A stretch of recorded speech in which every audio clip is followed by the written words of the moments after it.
Hola, ¿qué tal nuevamente? Es un gusto saludarles el día de hoy.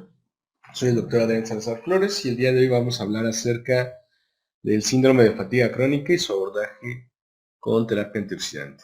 Consideramos el síndrome de fatiga crónica como una enfermedad que está relacionada íntimamente a ciertos procesos de disrupción metabólica, que finalmente estos elementos van a condicionar una modificación de la actividad física y sobre todo un proceso de modulación a nivel neurológico, generando este tipo de sintomatología relacionada al cansancio crónico, a la fatiga, a veces presentando dolor, a veces presentando algunos otros síntomas relacionados a modificaciones de la respuesta inmunológica en nuestro organismo.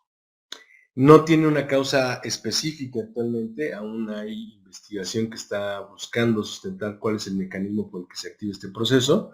Sin embargo, en la evidencia actual encontramos varios factores de disrupción inmunológica que se vinculan directamente a la modificación de la actividad mitocondrial.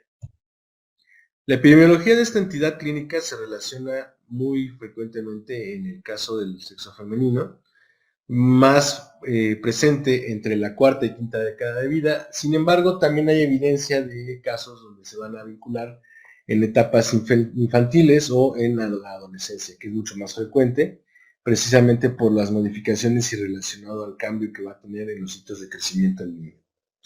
La población general va a padecer en algún punto de su vida un cuadro de síndrome de fatiga crónica relacionado entre el 2.8 y el 3% a nivel global. Las manifestaciones clínicas de esta entidad se relacionan principalmente a la dificultad de concentración, pérdida de memoria, obviamente el síntoma cardinal que es el cansancio crónico y la fatiga. Puede haber también presencia de faringitis recurrentes, crecimientos ganglionares, dolor muscular, dolor articular. Puede haber presencia de síndrome doloroso cefálico o jaquecas, y el sueño no reparador va a ser uno de los elementos también primordiales en este fenómeno. La fatiga normalmente va a condicionar que haya un sobreesfuerzo mental y que estos elementos puedan persistir incluso 24 horas en los brotes agudos de la actividad de la patología. Otro elemento que actualmente se está investigando y que ha dado mucha evidencia con relación a este tipo de clínica es la presencia de disbiosis y modificaciones en la permeación entérica. Y de esto vamos a hablar un poco, precisamente cómo se vincula en cuanto a la respuesta autoinmune. Dentro de este trastorno es importante identificar algunas otras patologías que puedan estar correlacionadas al cansancio crónico. Dentro de ellos podemos tener patologías endocrinas, patologías autoinmunes, trastornos neurológicos relacionados a actividad autoinmune o desmielinizante, enfermedades infecciosas, trastornos del sueño, trastornos psiquiátricos primarios, en este caso también modificaciones intestinales, alteraciones hematológicas y algunas otras etiologías causantes de algún proceso de disrupción metabólica vinculado a una modulación baja de la actividad metabólica basal. Pues bien, vamos a ver los aspectos moleculares de esta entidad. Vamos a iniciar que normativamente la patología va a manifestarse con modificaciones del estado cognitivo. Principalmente va a haber una lentitud en cuanto al aspecto del entendimiento y de los procesos de comprensión a nivel metainflamatorio, esto condicionando precisamente que haya modificadores en cuanto a la actividad de la energía, el paciente se va a sentir con cansancio, vamos a empezar a tener modificaciones de la actividad metabólica sin antes tener, como obviamente, cambios relacionados a la función autoinmune, o sea, va a haber primero el cansancio y la fatiga, sin que todavía generemos cambios inflamatorios incipientes. Vamos a tener posibilidad de tener estados normales o basales en cuanto a la bioquímica clínica del paciente. Esto lo hace un diagnóstico difícil debido a que no es tan frecuente encontrar marcadores biológicos directos relacionados a este tipo de síndrome. Vamos a tener que va a haber cambios en cuanto a la actividad inmunofenotípica y esto se va a relacionar principalmente a la programación inmunológica que van a tener las células, sobre todo los linfocitos TH1, vinculado precisamente a la actividad que van a generar en el reconocimiento antigénico por parte de las mitocondrias.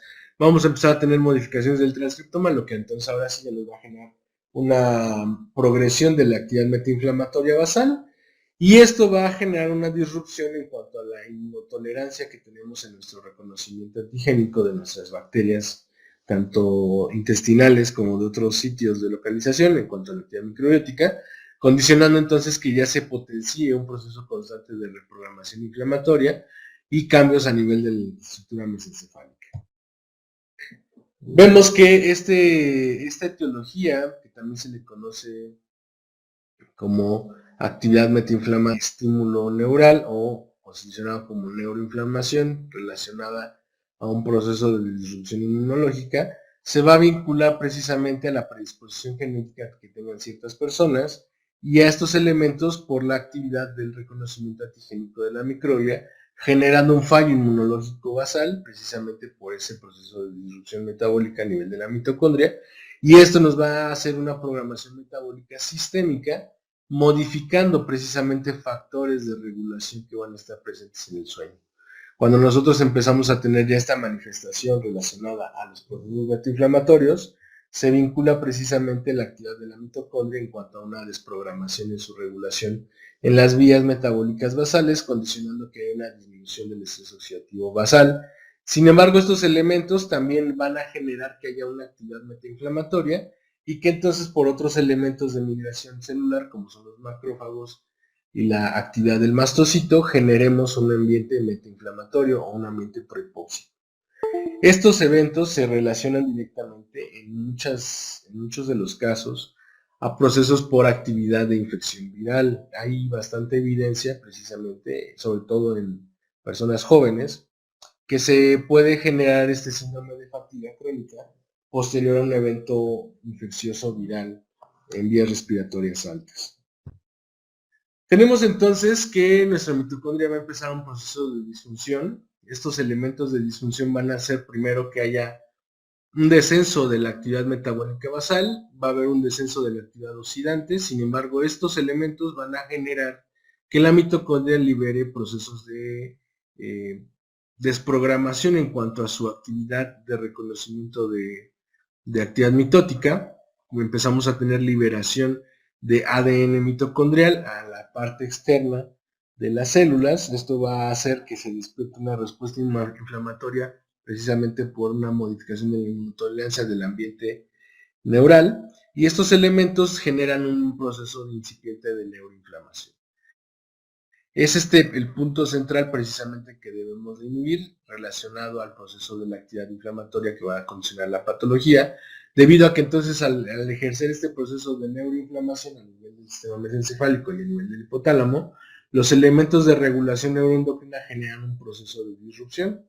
Esa disrupción se va a vincular directamente a los niveles bajos de cortisol, a niveles bajos de hormona antidiurética.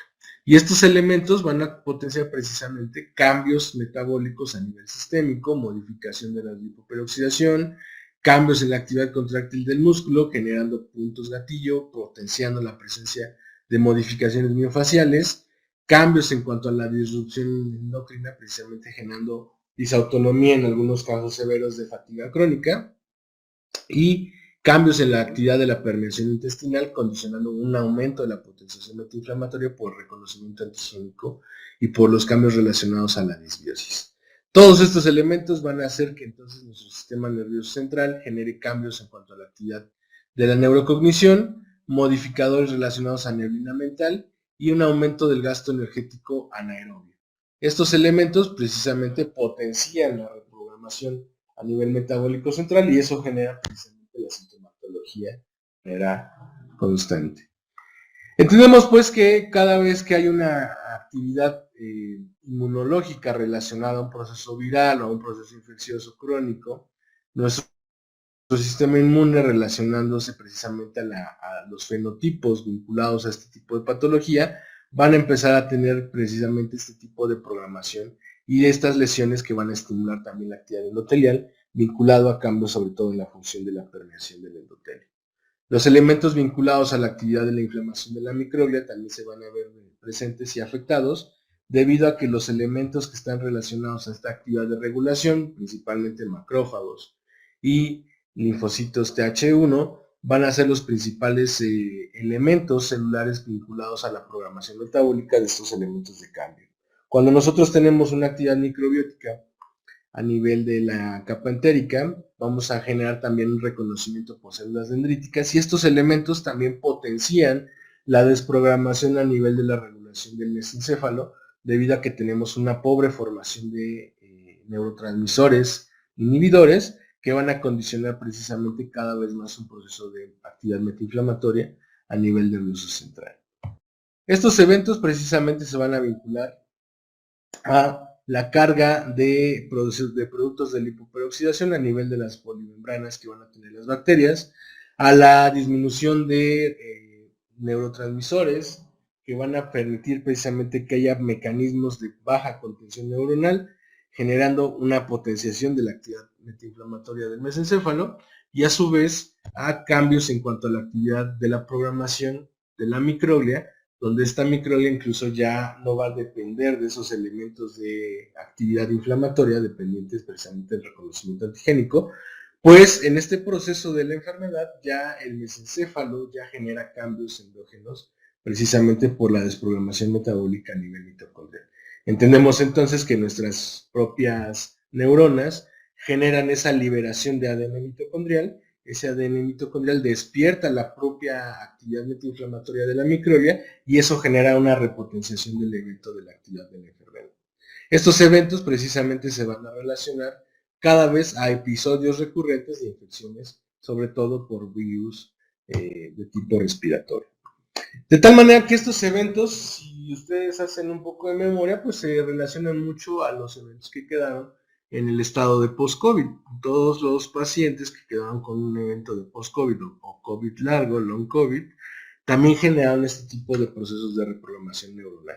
Y es precisamente estos elementos los que están vinculados a la regulación de la actividad inmunológica de la microglia, debido a que los elementos de regulación que se vinculan a este proceso de silenciamiento metainflamatorio no logran activarse precisamente a la deficiencia en cuanto a la actividad de perfusión cerebral, a los cambios de la actividad endotelial y a la pobre actividad de los neurotransmisores inhibidores que van a condicionar cada vez un estado más de metainflamación y de modificaciones, sobre todo en la reprogramación de la corteza prefrontal. Estos elementos pues potencian entonces esos circuitos de desprogramación neural vinculados a las actividades ejecutivas del lóbulo frontal y obviamente a una menor cantidad de programación en cuanto a la capacidad que el paciente permita tener una estimulación o un cambio relacionado a sus niveles de actividad física y neuronal. Entonces estos eventos, si se potencian, recordemos que el tiempo mínimo de un brote de síndrome de fatiga crónica puede ir hasta los 46 meses. Estamos hablando ya de un tiempo considerable donde todos esos eventos de desprogramación metabólica han ido generando en nuestra médula ósea una programación de las células linfoides precisamente cada vez más sensibles a los procesos de modificación de la neuroinflamación, y estos eventos pues obviamente potencian el estado de regulación en cuanto a la energía basal del paciente, generando cada vez más eventos de fatiga crónica. Estos procesos precisamente relacionados a la disrupción de la actividad mitocondrial, pues se van a ver afectados precisamente porque en el concepto del crecimiento y desarrollo, sobre todo cuando es un proceso de fatiga en un adolescente, pues el paciente va a tener modificaciones de por sí endocrinas. Estas modificaciones endocrinas pues obviamente van a potenciar que cada vez haya mayor desprogramación de la actividad de la microglia y a veces hay una competencia por los mecanismos de regulación a nivel de los micronutrientes, debido a que entonces el proceso teológico basal causado por la respuesta inflamatoria básica a nivel neuronal no logra satisfacer la cantidad de requerimientos necesarios a nivel metabólico y perpetúa este proceso de actividad inflamatoria a nivel mesencefálico. Si nos damos cuenta entonces, la patología tiene un componente básicamente metabólico, pero el proceso se relaciona directamente a la modificación metabólica que ejerce el sistema nervioso central en su sistema inmunológico propio, en este caso la microglia. Y los eventos que van a estar vinculados a esos elementos no se silencian precisamente por esa falta de competitividad en cuanto a la concentración de antioxidantes y a la concentración de elementos reguladores como son los oligoelementos como selenio, zinc, magnesio y vitamina D3. Entonces entramos a este proceso ya de disfunción mitocondrial crónica o perpetuada, Y las clonas mitocondriales, o sea, las mitocondrias que siguen teniendo ese proceso de replicación, pues obviamente ya están programadas para tener estos cambios de disfunción, precisamente en función a la vulnerabilidad génica que tenga el paciente, al fenotipo inmunológico que esté manejándose dependiendo del estadio en donde se encuentre el paciente y a la edad. A su vez, cuando asociamos este tipo de síndrome a las edades más avanzadas, en este caso arriba de los 40 años, también recordemos que en este proceso se vincula a fenómenos de senescencia, donde ya vamos a tener cambios endocrinos también relacionados a un proceso proinflamatorio a nivel neuronal, que van a potenciar también este tipo de eventos en cuanto a la disrupción metabólica de la mitocondria. Y entonces estas clonas de linfocitos, en este caso del linfocito H1, van a potenciar la presencia de desprogramación neural, generando en algunos pacientes que haya una mayor actividad de las células citotóxicas, potenciando entonces una modificación de la estructura neuronal de nuestro mesencéfalo, condicionando también un cambio neurodegenerativo asociado también a la presencia de fatiga crónica y a la desprogramación muscular que vamos a tener a nivel de nuestra actividad metabólica basal. De tal manera que entonces tenemos, por un lado, los efectos relacionados a las modificaciones hipóxicas del microambiente celular, la modificación en cuanto a la actividad metabólica relacionada a un ambiente anaerobio. Precisamente empezamos a tener modificaciones en cuanto a la liberación de moléculas mediadoras de metainflamación, en este caso por la misma fatiga. El sistema nervioso no entra en una compensación, hay una menor actividad muscular y esos eventos pues, generan que haya progresión de las modificaciones metainflamatorias basales. Esto generando un cambio de largo impacto, generando una desprogramación metabólica y en algún punto un proceso de mayor mecanismo de neurodegeneración por inhibición y modificaciones en cuanto a la actividad muscular miofacial. Estos eventos pues, obviamente van a depender de la persistencia y de la presencia de la agravación de los síntomas, debido a los diferentes fenotipos metabólicos que podamos tener en cuanto a nuestras poblaciones generales. Entonces resumimos este evento precisamente a la actividad de la microglia, a la actividad que va a haber a través de la reconocimiento antigénico por parte de la disfunción mitocondrial. Empezamos a tener una desprogramación relacionada a las células mastocíticas. Esto genera mayor migración de macrófagos, mayor migración de neutrófilos, potenciando el microambiente hipóxico a nivel del hipotálamo, perpetuando entonces el proceso de disfunción metabólica asociado a la actividad mitocondrial, a la fatiga y a la presencia de modificadores en cuanto a la actividad muscular. Los elementos que también van a necesitar tener un silenciamiento se relacionan a la actividad de la función mastocítica, precisamente entendiendo que el mastocito, al ser también una célula relacionada a liberar interleucina 6, interleucina 1, factor de necrosis tumoral alfa, pues también es un elemento que genera una programación neuronal, precisamente inhibiendo neurotransmisores inhibidores de la actividad inflamatoria y potenciando precisamente la reprogramación de los circuitos neuronales a nivel de la corteza prefrontal. Como hablábamos hace un momento, cuando tenemos cambios en la corteza prefrontal, el paciente tiene cada vez menor actividad precisamente porque se modifica los eventos neurales que potencian la actividad de las funciones ejecutivas basales. En este caso, el deseo de hacer cosas, la actividad de tener un estado de ánimo funcional, querer hacer funciones propias o nuevas dentro del proceso de la actividad cotidiana del paciente. Y estos eventos precisamente se relacionan a la presencia de la actividad mastocítica por liberación de histamina.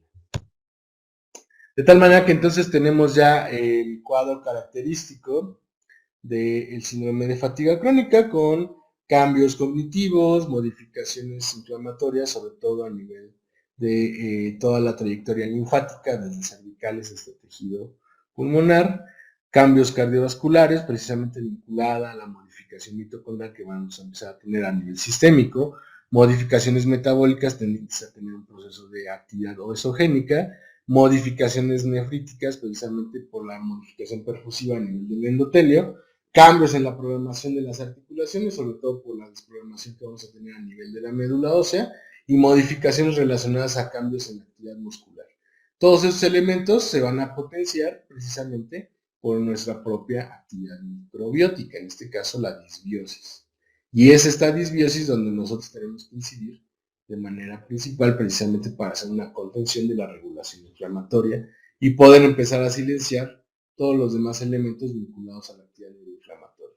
En este caso debemos recordar que el poder silenciar la actividad inflamatoria a nivel neuronal es un proceso lento y es un proceso que hasta cierto punto depende también de otros elementos, como en este caso cuando hemos hablado de estimulación magnética transcranial, que es una herramienta bastante útil actualmente en los procesos de regulación de la metainflamación neuronal, debido a que el evento de estar haciendo una desprogramación del campo magnético a nivel mesencefálico nos potencia esa reorganización de la microbiota y de la actividad neuronal a nivel de la microbiota.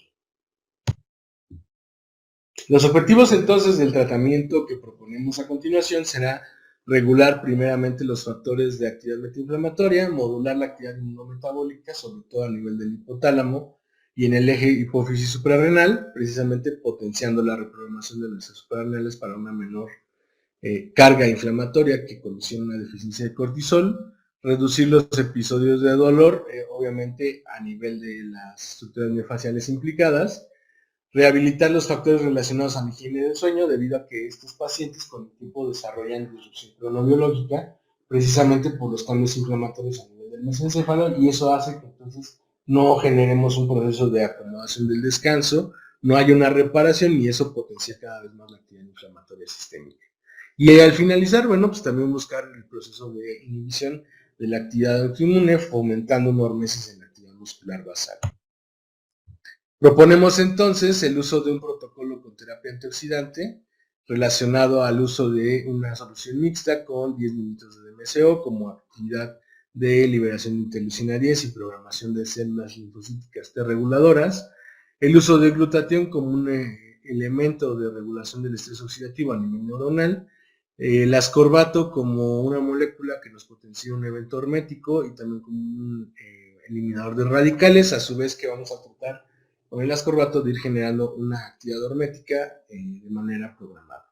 Los elementos aquí mencionados como cofactores, que es el selenio, el zinc y el manganeso, como oligoelementos que también potencian la actividad del MSO, y a su vez vinculados al uso de vitamina D3 para la regulación de la actividad inmunológica a nivel sistémico.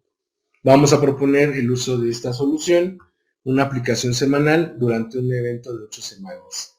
A su vez vamos a programar cada 4 sesiones.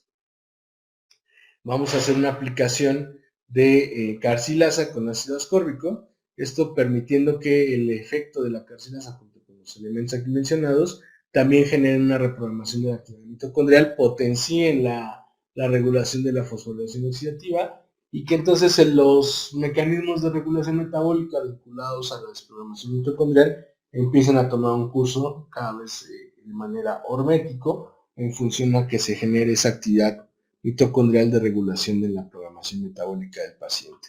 Vamos a hacer una aplicación cada 3 sesiones del suero de DMSO. La cuarta sesión aplicaríamos carcilasa y esto lo vamos a hacer un total de 6 dosis. Al término del proceso, pues vamos a ver cambios bastante favorables.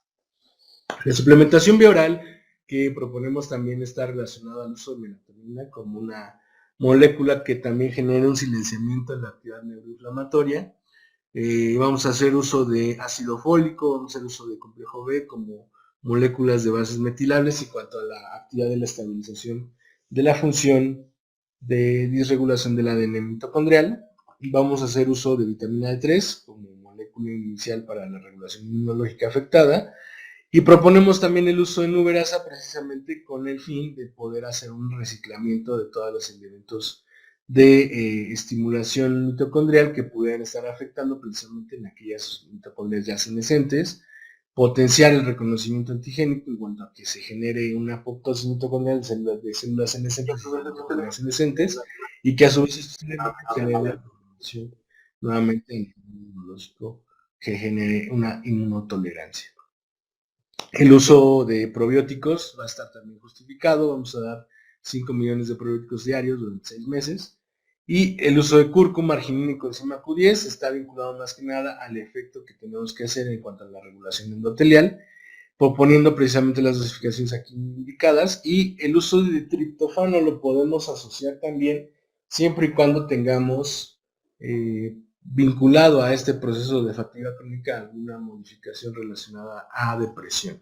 Cuando nosotros usamos del triptófano y estamos teniendo un paciente con ya datos francos de depresión también relacionado al proceso de fatiga crónica, triptófano nos va a funcionalizar precisamente la formación de neurotransmisores, precisamente en cuanto a la regulación del fenómeno de la depresión en el paciente. Proponemos también el uso de estimulación magnética transcranial, una aplicación semanal, las primeras 5 sesiones a esta dosificación de Gauss, las segundas 5 sesiones, para un total de 10, a esta dosificación en Gauss. Esto permitiendo que el efecto de la estimulación transcranial junto con los antioxidantes puedan generar esta silenciación de la activamente inflamatoria a nivel de la microglia, generar esa reprogramación a nivel de los circuitos neuronales en la corteza prefrontal y empezar a hacer una regulación del sistema nervioso central a nivel de la actividad endocrina para el eje hipotálamo hipófisis suprarrenal. Proponemos también en aquellos casos donde haya modificaciones en cuanto a la postura o cambios inflamatorios a nivel muscular, identificar puntos gatillo, hacer esa regulación del punto gatillo vinculado precisamente a la neuromodulación que ejercemos con terapia neural, aplicando de 1.5 a 2 cc por punto gatillo con procaína al 0.5%. Podemos hacer una sesión semanal dependiendo de la necesidad del paciente. El número de sesiones son dependiendo precisamente cómo vamos haciendo la exploración en la siguiente sesión y a su vez ver si es necesario poner una tercera o cuarta sesión en función de la reprogramación miofacial que hagamos con la terapia neural. Esto a modo que permitamos quitar campos de interferencia y que también nos permita, junto con todos los estímulos que estamos haciendo a nivel de la antioxidación y con la estimulación magnética transcranial, esa reprogramación neural que queremos a nivel sistémico. Pues bien, este ha sido el tema de hoy. Como siempre, es un gusto compartir con ustedes. Vamos a dar paso a la serie de preguntas y respuestas del día de hoy. Que tengan un excelente día.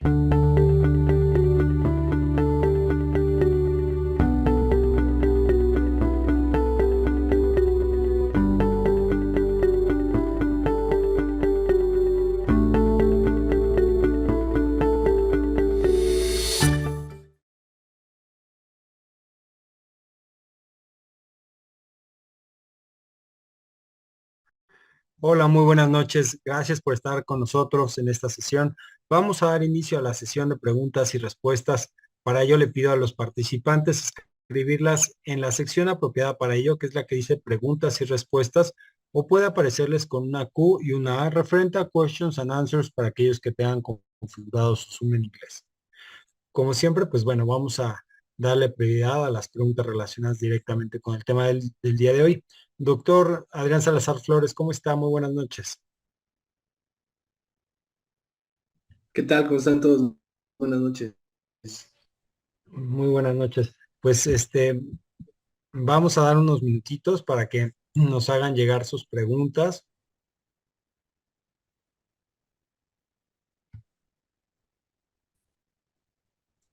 Bueno, Malak Silim nos está preguntando en dónde consigo todo lo del Evenmed. Bueno, pues puede solicitarlo justamente al WhatsApp del cual recibió la invitación a este webinar. Muchas veces las invitaciones traen también un, un número de WhatsApp en la imagen por si es que alguien más se la reenvió, pero ellos muy amablemente le podrán dar pues la respuesta y hacerle llegar el producto. Mónica Ramírez, ¿me podría repetir los puntos de la terapia neural? No son puntos específicos, tiene usted que buscar a lo largo de toda la trayectoria paravertebral, donde se haga digitopresión y encontremos punto gatillo, ahí hay que desensibilizar con la aplicación neural.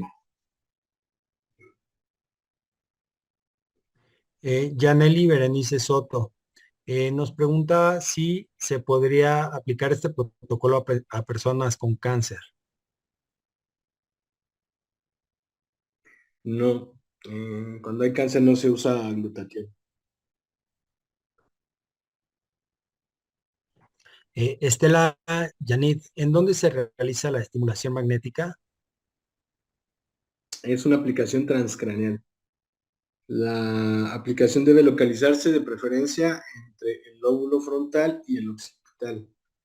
Hay equipos que tienen dos bobinas. Las bobinas se pueden colocar de manera que puedan hacer un campo de estimulación de frontal a occipital en esas dos localizaciones.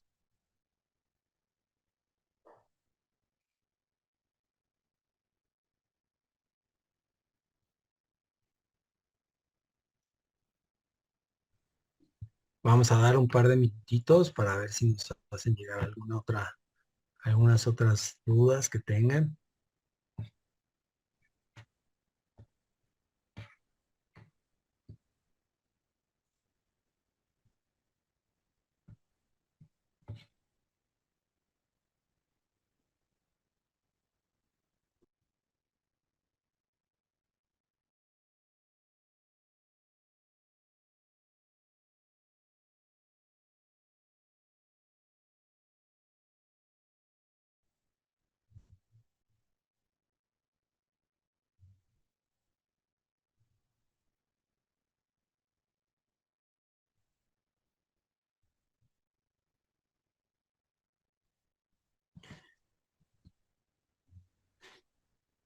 A ver, Angélica García, bueno, pues nos está comentando que tiene una paciente con insuficiencia renal crónica grado 5 y nos pregunta si podría recibir este tratamiento.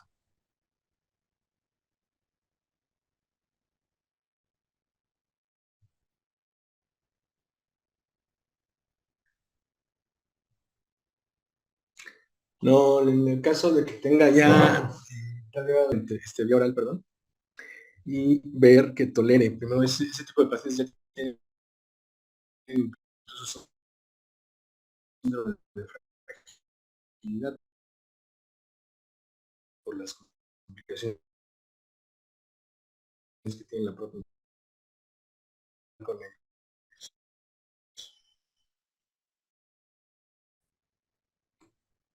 Ay, doctor, se nos cortó muchísimo, lo escuchamos muy cortados, no sé si nos podría repetir. Les comentaba que en la insuficiencia renal, al grado que refiere el paciente, en esa pregunta, se contraindica el uso de administración parenteral porque sería mucha estimulación antioxidante. Entonces, primero hay que dar una suplementación vía oral, a modo de que se vaya estabilizando su estado clínico y en función a eso ya ver si en posterior tiempo se puede ya iniciar la vía parenteral. En este caso, si viéramos que hay mejoría, que está evolucionando progresivamente, pudiéramos entonces hacer una aplicación en función al filtrado real que tenga ese paciente de ese momento.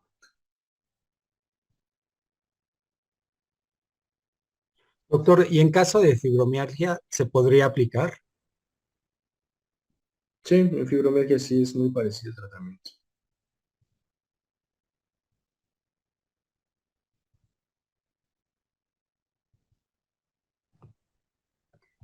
Eh, Sergio Piña nos dice, doctor, muy buena noche, excelente presentación, muchas gracias por compartirnos sus conocimientos. ¿Podría poner la diapositiva del tratamiento donde aparece la carcilasa?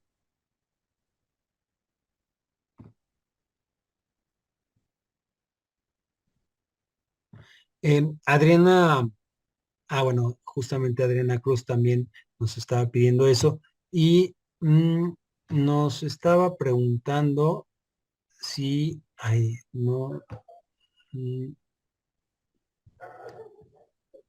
se me perdió la pregunta, pero si alguien recién operado que se siente muy cansado podría recibir este tratamiento.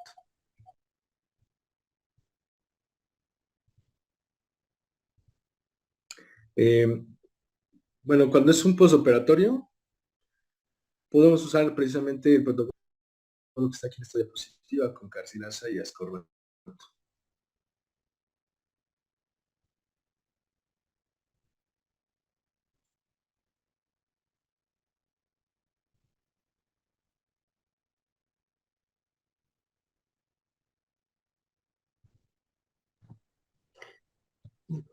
Perfecto. Doctor, nos están pidiendo si podemos poner también la siguiente diapositiva, la 22.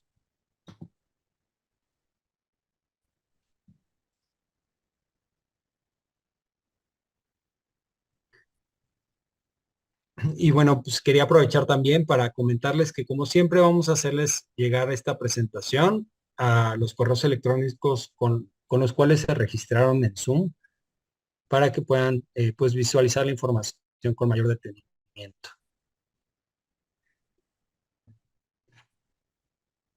Nos pregunta María Inés González, ¿por qué no es recomendable, no sería recomendable utilizar el glutatión en pacientes con cáncer?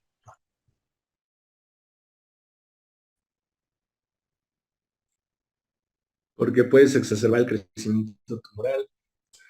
Eh, el metabolismo del cáncer depende también del glutatión. Cuando el estado de la carcinogénesis ha generado cambios en el estado mesenquimal de las células tumorales, el glutatión genera esa estimulación en la actividad mitótica del cáncer. Entonces, no está indicado usar glutatión en ninguna presentación.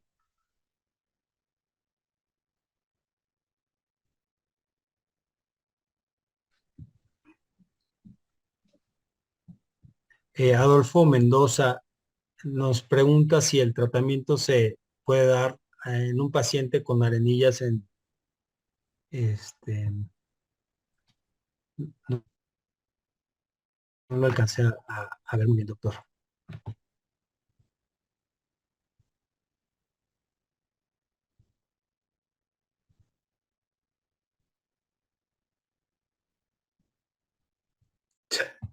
Bueno,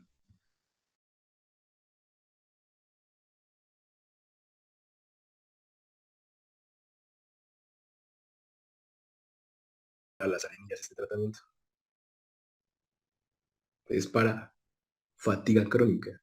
El tema de hoy es fatiga crónica, síndrome de fatiga crónica. Y no es un tratamiento específico para arenillas. El término correcto es decir, cálculos renales. Para eso es otro tratamiento, que también ya dimos en el webinar precisamente. Eso sería. Claro, sí, aquí es bien importante recalcar esto, este tratamiento es para cansancio crónico, este, entonces, pues sí, sí es bien importante que lo utilicemos para lo que es, ¿no? Así es. Fatiga crónica y cómo tratarla con antioxidantes, ¿no? Perfecto, doctor. Pues muchísimas gracias. Al parecer hemos resuelto todas las dudas del auditorio del día de hoy y muchas gracias a todos los participantes por habernos acompañado. Para servirles, que tengan una excelente noche. Saludos. Gracias, hasta luego.